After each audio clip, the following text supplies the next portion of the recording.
أشهد أن لا إله إلا الله وحده لا شريك له ونشهد أن سيدنا وحبيبنا ومولانا محمدا عبده ورسوله الذي أرسله بالحق بشيرا ونذيرا وداعيا إلى الله بإذنه وسراجا منيرا.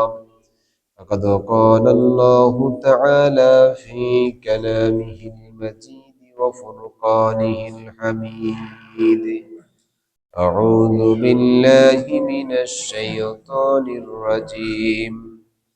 بسم الله الرحمن الرحيم. إن الله وملائكته يصلون على النبي يا أيها الذين آمنوا صلوا عليه وسلموا تسليما. اللهم صل على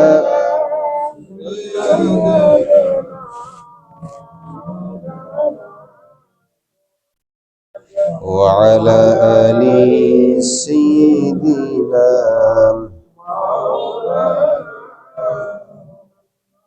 بلغ العلا بكماله كشف الدجى بجماله سد جميع خصاله। আল্লাহ তাআলার দরবারে আমরা সকলে শুকরিয়া আদায় করি, সকলে পড়ি আলহামদুলিল্লাহ। আল্লাহ রাব্বুল ইজ্জত ওয়াল জালাল আমাদেরকে তার কথা শোনার, তার নামে ডাকে আহ্বানে সাড়া দেওয়ার তৌফিক দিয়েছেন। কোরআনে কারীমের সূরাতুল বাকারার ৬৫ নম্বর আয়াত পর্যন্ত আমাদের হয়েছে, এখন ৬৬ নম্বর আয়াত থেকে চলবে। মূল প্রেক্ষাপটটা হচ্ছে মুসা আলাইহিস সালামের সামনে সেই লোকগুলি এসে অভিযোগ করছে যাদের নিকটাত্মীয়কে হত্যা করা হয়েছে, মূলত হত্যাকারী তারা নিজেরাই ছিল। বিব্রতকর এবং বিতর্কিত পরিস্থিতি তৈরি করার জন্যই তারা এটা করেছিল। জবাব আল্লাহ নিজেই দিয়েছেন এবং সেই হত্যাকারীদের শনাক্তের জন্য আল্লাহ তাআলা মুজিজা হিসেবে মুসা আলাইহিস সালামের মাধ্যমে তা প্রকাশ করেছেন। কোরআন বলছে, রব্বুল আলামিন বলেন, وَإِذْ قَالَ مُوسَى لِقَوْمِهِ إِنَّ اللَّهَ يَأْمُرُكُمْ أَن تَذْبَحُوا بَقَرَةً قَالُوا أَتَتَّخِذُنَا هُزُوًا قَالَ أَعُوذُ بِاللَّهِ أَنْ أَكُونَ مِنَ الْجَاهِلِينَ। মুসা আলাইহিস সালামের কাছে যখনই আরজি পেশ করা হলো, এই অভিযোগ দায়ের করা হলো নিহত ব্যক্তির পক্ষ থেকে তার হত্যাকারীদের ব্যাপারে, তিনি আল্লাহর অপেক্ষায় ছিলেন। আল্লাহ তাআলা নির্দেশ করলেন এবং বললেন মুসা আলাইহিস সালাম তার জাতিকে, ইন্নাল্লাহা ইয়ামুরুকুম আন তাযবাহু বাকারা, আল্লাহ তোমাদেরকে আদেশ করছেন একটা গরু জবাই করার জন্য। তারা উপহাস করতে লাগলো আর বলল, হে মুসা, আপনি আমাদের সাথে তামাশা করতেছেন, আপনাকে আমরা দিলাম হত্যা মামলার বিচার আর আপনি আমাদেরকে বলেন গরু জবাই করতে। মুসা আলাইহিস সালাম বললেন, ক্বালা আউযু বিল্লাহি আন আকুনা মিনাল জাহিলিন, মানুষের সাথে হাসি ঠাট্টা তামাশা বা মানুষকে উপহাস করা এটা কোনো নবীর জন্য শোভনীয় নয়। আমি আল্লাহর প্রেরিত নবী, সুতরাং আমি যা বলছি অবশ্যই আমি মূর্খ এবং অজ্ঞদের থেকে আল্লাহর কাছে আশ্রয় চাই, অর্থাৎ আমি যা বলছি তা আমার কথা নয়, এটা আল্লাহর কথা। আচ্ছা, বুঝলাম সেটা আল্লাহর কথা, তো সেটা গরু জবাই করতে বলেছেন, এখন কি গরু জবাই করব? قالوا ادع لنا ربك يبين لنا ما هي, সেটা কি গরু, কেমন হবে?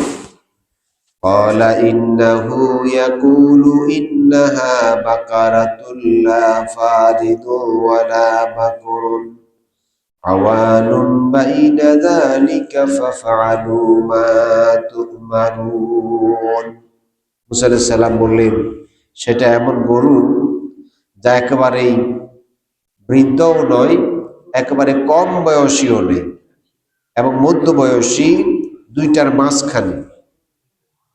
আর তাই তোমরা করো যা তোমাদেরকে নির্দেশ প্রদান করা হয়েছে। তারা আবার প্রশ্ন করল, قالوا ادع لنا ربك يبين لنا ما لونها।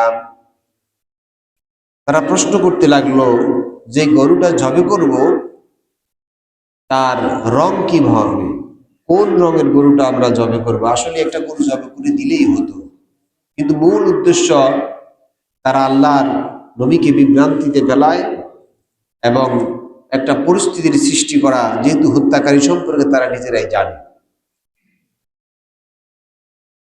আল্লাহ পাক বলছেন, ক্বালা ইন্নাহু ইয়াকুলু ইন্নাহা বাকারাতুন সাফরাউন ফাকিউল লাউনুহা তাসরুন নাযিরিন। সেই গরুটা হবে একেবারেই উজ্জ্বল এবং হলুদ বর্ণের গাভী, উজ্জ্বল ঘাড়র। ফাকিউল লাউনুহা তাসরুন নাযিরিন, যেটা হবে একেবারে নজর কাড়া, দেখলেই মানুষের তার প্রতি আকর্ষণ সৃষ্টি হয়, দর্শনার্থীদের, এমন একটা গরু হবে। এরপর আবারও প্রশ্ন, ক্বালু উদউ লানা রাব্বাকা ইউবাইয়িন লানা মা হিয়া। এবার গরুটা কেমন হবে, কোন কাজের গরু হবে, কোন ধরনের গরু হবে। রং তো বুঝলাম, তার বিবরণ আমাদেরকে আপনি পেশ করেন। আল্লাহ পাক তার বিবরণ দিচ্ছে, ইন্নাল বাকারাতা শাবাহা আলাইনা। আমাদের কাছে সব গরু তো একরকম, কোনটা করব। ওয়া ইন্না ইনশাআল্লাহু লামুহতাদুন। আল্লাহ নিশ্চয়ই চাইলে আমরা হেদায়েত পাব। তারা আবার প্রশ্ন করল, আল্লাহ পাক বলছেন, ক্বালা ইন্নাহু ইয়াকুলু ইন্নাহা বাকারাতুল লা যালুলুন তুসিরুল আরদা ওয়া লা তাসকিল হারস মুসাল্লামাতুল লা শিয়াতা ফিহা। সেই গরুটা কোন কাজের গরু? আল্লাহ তাআলা এবার তার বিবরণ দিয়ে বলছেন, যেটা আবাদের জন্য, জমি চাষে কিংবা পানি সেচে ব্যবহার হয়নি, যেটা সুস্থ, যেটা নিখুঁত, যার ভিতরে কোনো ত্রুটি নেই। যত প্রশ্ন করছে তত কঠিন হয়ে যাচ্ছে। একটা গরু জব করে দিলেই তো হতো, কিন্তু প্রশ্ন করছে আর আল্লাহ তাআলা একের পর এক তার বিবরণ দিচ্ছেন, কাজটা কঠিন হয়ে যাচ্ছে। এরপরে যখন বলা হচ্ছে নিখুঁত গরু, সেচ কিংবা চাষাবাদ কোনো কাজের নয়, তখন তারা বলছে, ক্বালুল আনা জিইতা বিল হাক্কি ফাযাবাহুহা।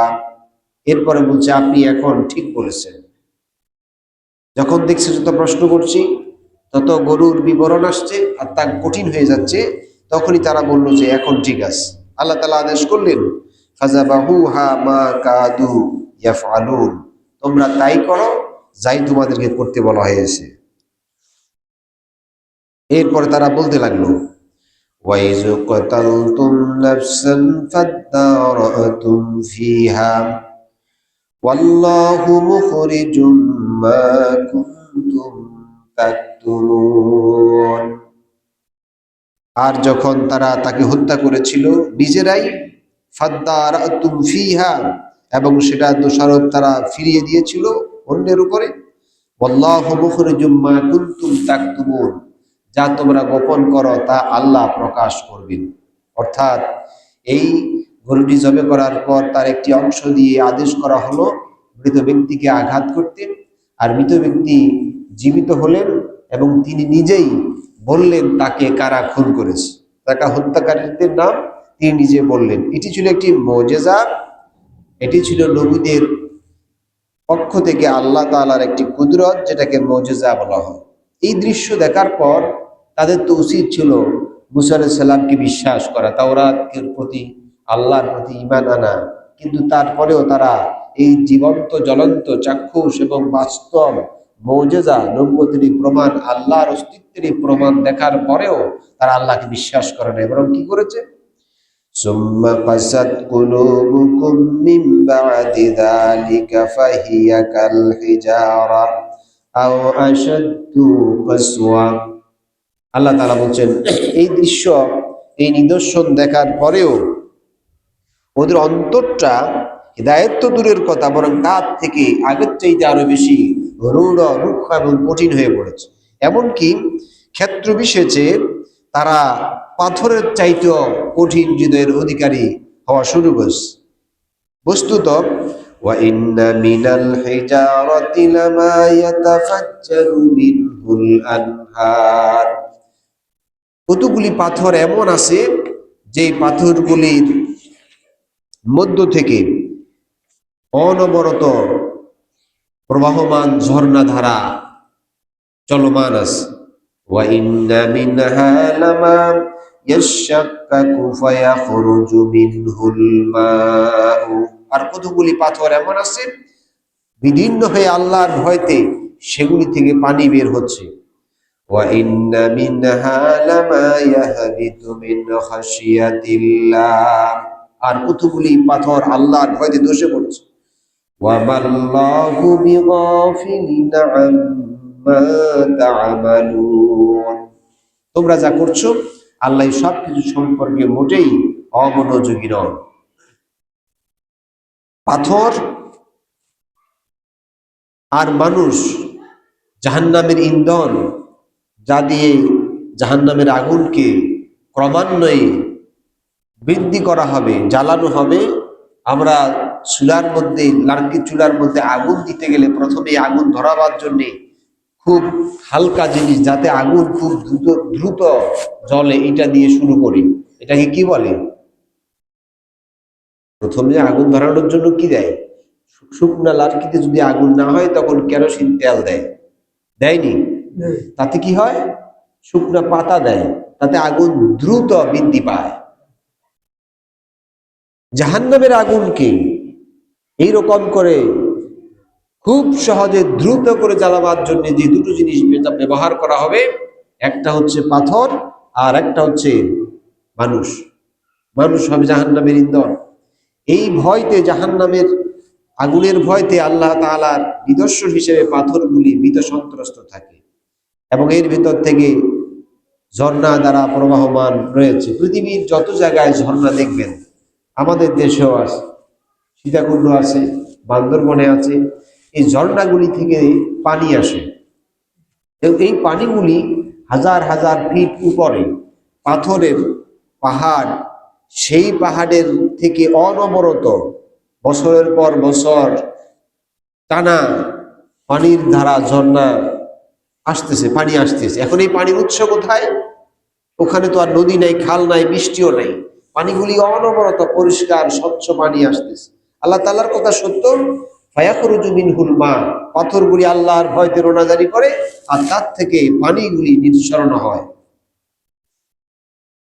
আল্লাহ তাআলা বলছেন তিনি অমনোযোগী নন, তোমরা যা করছো তার থেকে গাফিল নন। আফাতাতমাউনা আইয়ুমিনু লাকুম কাদ কানা ফারীকুম মিনহুম ইয়াসমাউনা কালামাল্লাহি সুম্মা ইউহাররিফুনাহু মিন বা'দি মা আকালুহু ওয়া হুম ইয়ালামুন। এরপরেও তোমরা কি এখনো তোমাদের যে আকাঙ্ক্ষা, তামান্না, তোমাদের আশা, তোমাদের বিশ্বাস, যখন তাদের একদল আল্লাহর বাণী শ্রবণ করলো, আল্লাহর কথা বোঝার পরেও তারা সেগুলিকে, এই দৃশ্য দেখার পরেও তারা আল্লাহর কালামকে বিকৃত করেছে, আল্লাহকে অবিশ্বাস করেছে, নবীকে অপমান করেছে, আল্লাহর হুকুমকে বিধানগুলি প্রদর্শন করেছে। আল্লাহ তাআলা বলেছেন ওয়া হুম ইয়ালামুন, এরা জানতো ইনি আল্লাহর নবী, এরা বুঝতো এটা আল্লাহর কালাম, এরা চোখে দেখেছে এটা আল্লাহর নিদর্শন, কিন্তু বিশ্বাস করেনি। তাদের অবস্থা কি? وَإِذَا لَقُوا الَّذِينَ آمَنُوا قَالُوا آمَنَّا وَإِذَا خَلَا بَعْضُهُمْ إِلَى بَعْضٍ, তারা যখন বিশ্বাসীদের সাথে, ঈমানদারদের সাথে কার্যক্রমে মিলিত হতো, তখন তারা বলতো আমরা বিশ্বাস করি, আমরা ঈমান এনেছি। আবার এখান থেকে যখন নিজেদের প্রয়োজন অনুযায়ী নিজেদের অনুকূলের লোকদের সাথে মিলিত হতো, ছটকে পড়ে গিয়ে তখন তারা বলতো قالوا أتحدثونهم بما فتح الله عليكم ليحاجوكم به عند ربكم أفلا تعقلون।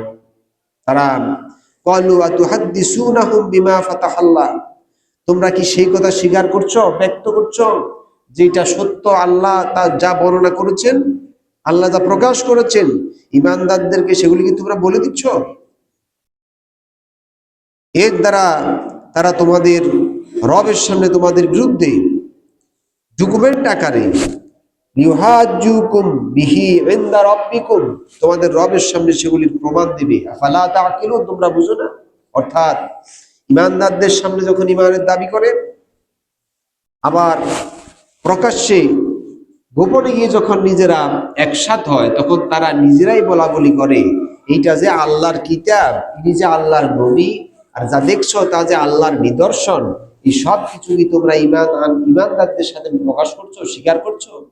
তোমরা যে এটা স্বীকার করো, বিশ্বাস করো, এই কথার দ্বারা তো তোমরা কিয়ামতের দিন বিপদে পড়ে যাবে। তোমরাই তো এই কথা সাক্ষী হয়ে যাবে, যেহেতু তোমরা এটাকে স্বীকার করছো। তোমাদের কি বুদ্ধি শুদ্ধি কিছুই নেই? আল্লাহ তাআলা বলছেন তারা গোপনে যেগুলি বলা বলি করে, প্রকাশ্যে যে আবার এটা করে, দুই রকমের আচরণ আছে না? এরকম মানুষ আছে কিনা? কেউ কিছু কিছু মানুষ আছে মৌসুমে একরকম, এই মৌসুমে আর এক রকম আছে। এরকম বিভিন্ন জায়গায় বিভিন্ন, কোথাও যায় টুপি মাথায় দেয়, কোথাও যায় টুপি ফালাই দেয়, আছে না এরকম?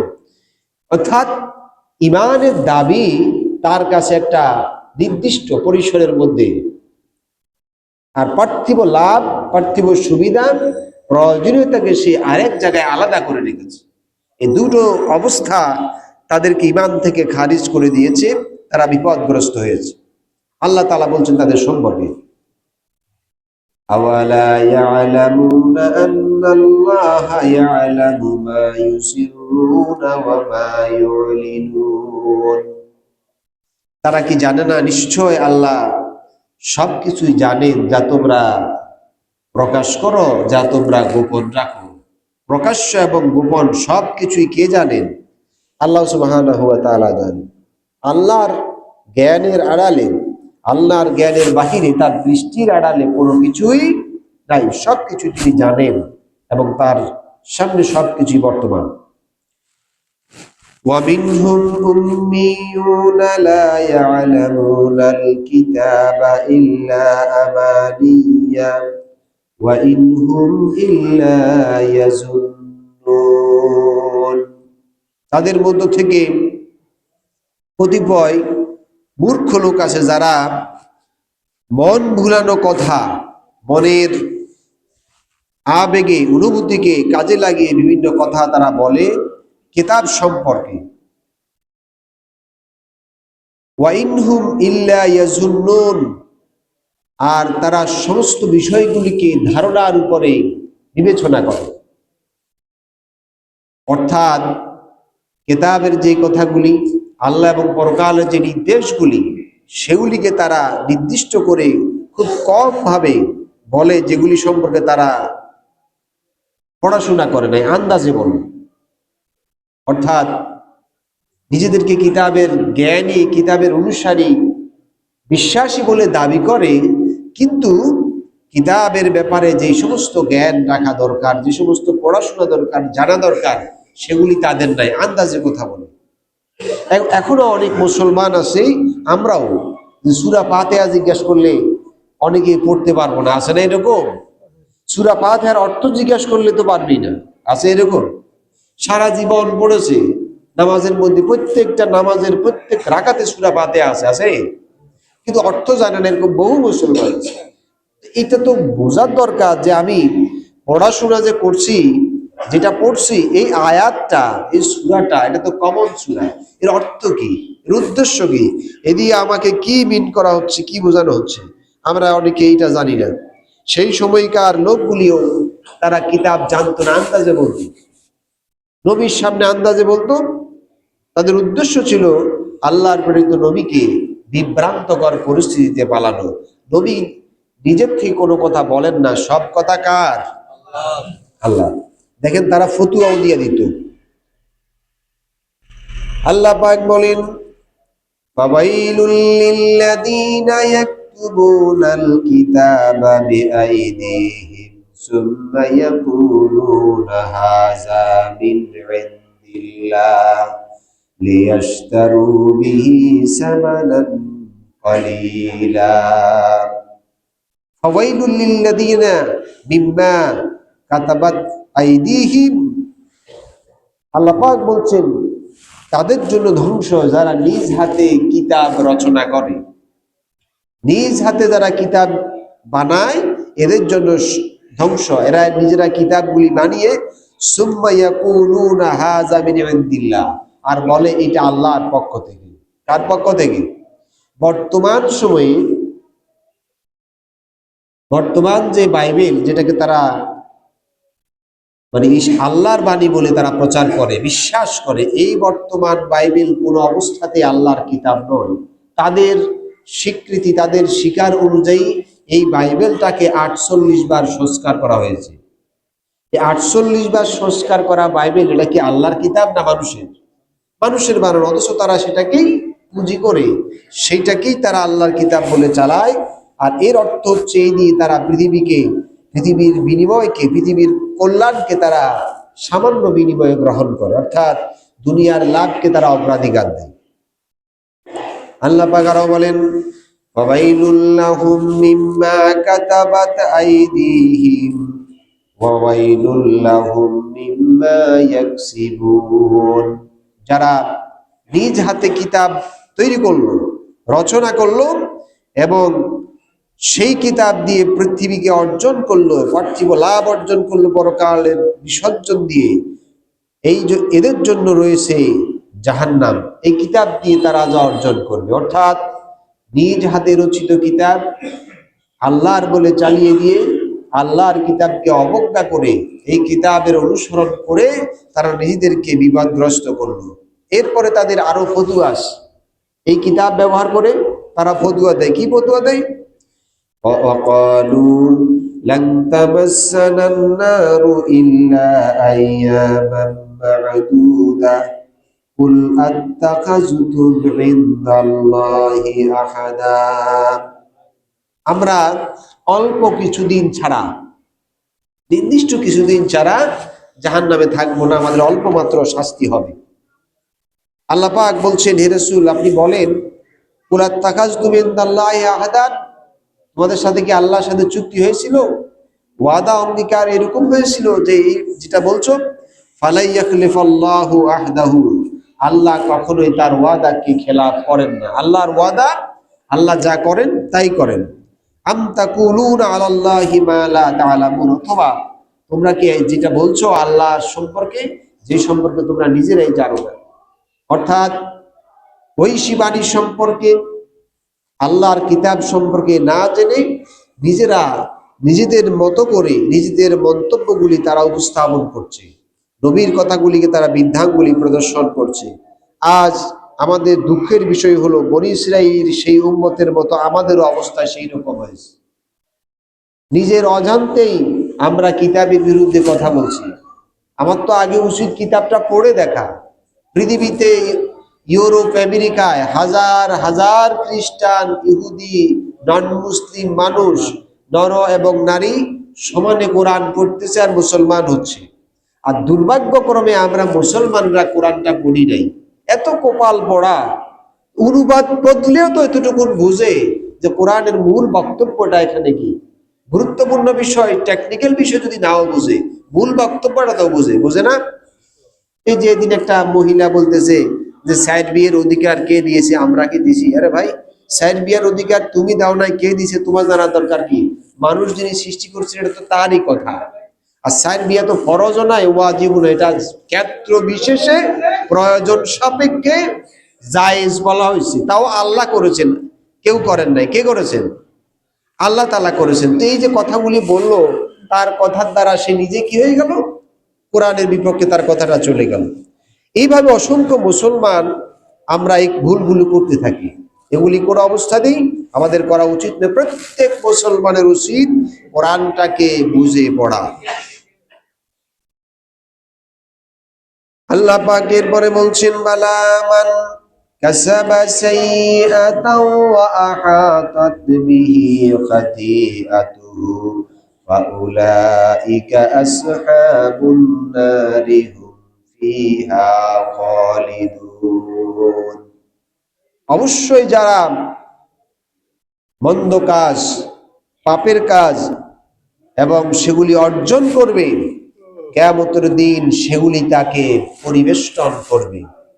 ফাউলাইকা আসহাবুন নার হুম ফিহা খালিদুন। আমি আজকের এই আয়াতটা বোঝার জন্য আপনাদেরকে স্পষ্ট করে বলি, আমার আমলনামা, আপনার আমলনামা কিয়ামতের দিন আল্লাহ তাআলা প্রকাশ করবেন না করবেন না? করবেন। সব মানুষেরটা প্রকাশ করবেন। ওয়াউদিয়াল কিতাব ফাতারাল মুজরিমিনা মুশফিকিনা মিম্মা কানা ফীহি ইয়া ওয়াইলাতা মা লিহাযাল কিতাব।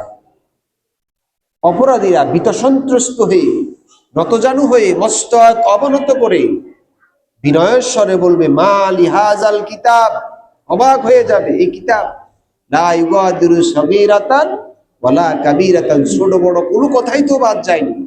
আন্দাজে যা বলেছি, মন গড়া যা বলেছি, নিজের ইচ্ছা মতো যা বলেছি, এর একটি কথাও তো বাদ যায়নি, সব আছে। আর এই আমল নামাগুলি তাকে পরিবেষ্টন করবে। এবার একটু চিন্তা করুন, এই আমল নামা দ্বারা আপনি কি বুঝবেন? আপনি যা অর্জন করেছেন সে অর্জন দ্বারা আপনার অর্জন কি? 5 ওয়াক্ত নামাজ পড়ছেন, এটা একটা অর্জন করছেন। নামাজ পড়ছেন, যাকাত দিয়েছেন, হজ করেছেন, অর্জন করেছেন। নামাজ, রোজা, হজ, যাকাতের বাইরে আর যেগুলি আছে এগুলির হিসাব হবে না? কথা কন, হিসাব হবে কিনা? যত বক্তৃতা দিয়েছেন সব বক্তৃতার হিসাব হবে কিনা? যত মিছিল করেছেন, মিটিং করেছেন, হিসাব হবে কিনা? যত আয় ব্যয় করেছেন, হিসাব হবে কিনা? হবে। কোনটা বাদ যাবে? একটা কথা বলেন, একটা কথা আড়াল করতে পারবেন? একটা শব্দও না। প্রত্যেকটি কথার জবাব, প্রত্যেকটি কাজের হিসাব আল্লাহর কাছে দিতে হবে। এই জন্য অপরাধীরা কিয়ামতের দিন আল্লাহর সামনে নতজানু হয়ে যাবে। আরে ওখানে দুনিয়ার লাভের জন্য কি বলছিলাম, ভোটের আশায় কি বলেছিলাম, যে তোমার কোরআনের বিরুদ্ধে চলে গেল, আমার ইমানের বহিঃপ্রকাশ, ইমানের বাহিরে চলে গেল, আফসোস করবে সেই সময়। সুতরাং কিতাব বুঝা সকলের জন্য, কিতাবের বাহিরে যাওয়া কারোর জন্যই উচিত না। আল্লাহ পাক বলেন, এইভাবে মন্দ কাজ, অন্যায় কাজ, অপরাধ যারা করবে তাদেরকে তাদের অপরাধ পরিবেষ্টন করবে।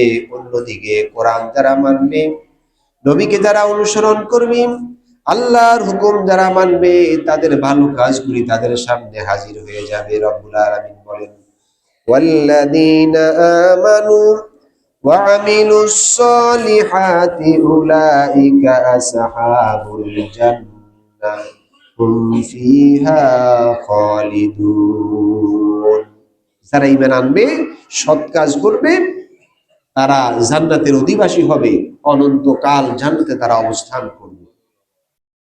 কোন মানুষ, আপনি যদি নামাজ, রোজা, হজ, যাকাত এগুলি পালন করতে গিয়ে যদি 2 থেকে 3 ঘন্টা কাটান, আর বাকি 10-12 ঘন্টা, 15 ঘন্টা কি করবেন? সেগুলি ইবাদত হবে না? সেগুলির হিসাব দিতে হবে। কিতাব, আল্লাহর প্রেরিত কিতাব, এর বাহিরে যাওয়া যাবে কোনো অবস্থাতেই যাওয়া যাবে না। এর মধ্যেই যা আছে আপনাকে তাই করতে হবে, আমাকে তা করতে হবে, এর বাহিরে যাওয়া যাবে না। কথা বলার সময়, বক্তৃতা করার সময়, সমাবেশ করার সময়, মিছিল করার সময়, মিটিং করার সময়, ব্যবসা করার সময়, বিয়ে শাদীর সময়, লেনদেনের সময়, সালিস বিচারের সময়, কোর্ট কাছারিতে, পারিবারিক মাঠে ঘাটে, ইন্ডাস্ট্রি, সব জায়গায় প্রত্যেকটা জায়গার প্রত্যেকটি কথা হবে আমার ইনসাফের উপরে, ন্যায়ের উপরে, হকের উপরে, সত্যের উপরে, পরকালের জবাবদিহিতার নিরিখে। আফসোস করে বলতে হয় আমাদের যে বর্তমান অবস্থা, অনেকেই বলে এটা আর কোনোদিন ভালো হবে না, এই মানুষ ভালো করা যাবে না। আরে ভাই, আপনি এত দুর্বল মন মানসিকতা নিয়ে থাকেন কেন? রাসূলুল্লাহ শুরু করেছিলেন যেই যুগে, সেই যুগ সম্পর্কে আপনারা জানেন না? জীবন্ত মানুষের কোনো দাম ছিল? জীবন্ত মানুষের পেটের বাচ্চা ছিঁড়ে বেঁধে ফেলা হতো, ঘোড়ার সাথে বেঁধে টানা হতো, যৌতুক জুয়ার আসরে বসে নারী, সন্তান, পরিবার, বাড়িঘর সব দিয়ে দেওয়া হতো। এরকম জঘন্য সমাজকে পৃথিবীর শ্রেষ্ঠ সমাজে পরিণত করেছেন মুহাম্মদুর রাসূলুল্লাহ। কোন মন্ত্র দিয়ে বলেন তো? কি দিয়ে? বিদায় হজের ভাষণে 1,20,000 উপরে সাহাবী রাসূলুল্লাহর সামনে উপস্থিত। আসরের নামাজের পর সূর্য অস্ত যাওয়ার পূর্ব মুহূর্ত রাসূলুল্লাহ উদ্দেশ্য করে বলছেন, তোমাদের সময় আর বেশি বাকি নাই, সময় খুব কম। অর্থাৎ সূর্য যেমন পশ্চিম আকাশে ঢলে পড়ছে, খেজুর গাছের মাথা দিয়ে সূর্যের আলো দেখা যাচ্ছে, পৃথিবীর সময় এত কম হয়ে এসেছে। কেউ বুঝে নাই, আবু বকর রাদিয়াল্লাহু তাআলা বুঝেছেন রাসূলুল্লাহর যাওয়ার সময় এসেছে। সেই সময় রাসূলুল্লাহ বলেছেন, আমি চলে যাব, তবে দুইটা জিনিস রেখে যাচ্ছি। লাকাদ তারাকতুম ফীকুম আমরাইন লান তাদিল্লু মা তামাসসাকতুম বিহিমা।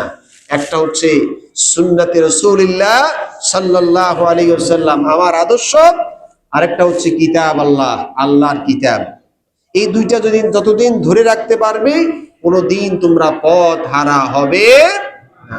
এই কিতাব আমরা ধরতে পারি নাই আজ। সকল মুসলমানকে আহ্বান করছি, কোরআন পড়ার জন্য প্রস্তুত হন, পড়া শুরু করুন, বোঝা শুরু করুন। কোনো উপায় থাকবে না। একটা বিপদ থেকে বাঁচছেন, সামনে আর বিপদ নাই ভাইবেন না, আরো বিপদ আছে, অবশ্যই আছে। কারণ যে বিপদ থেকে বাঁচছি সেখান থেকে সে শুকরিয়া আদায় করা দরকার, উল্টো তার থেকে আরো বেশি পার হয়ে গেছি আমরা। আলাইহি তাওয়াক্কালতু ওয়া ইলাইহি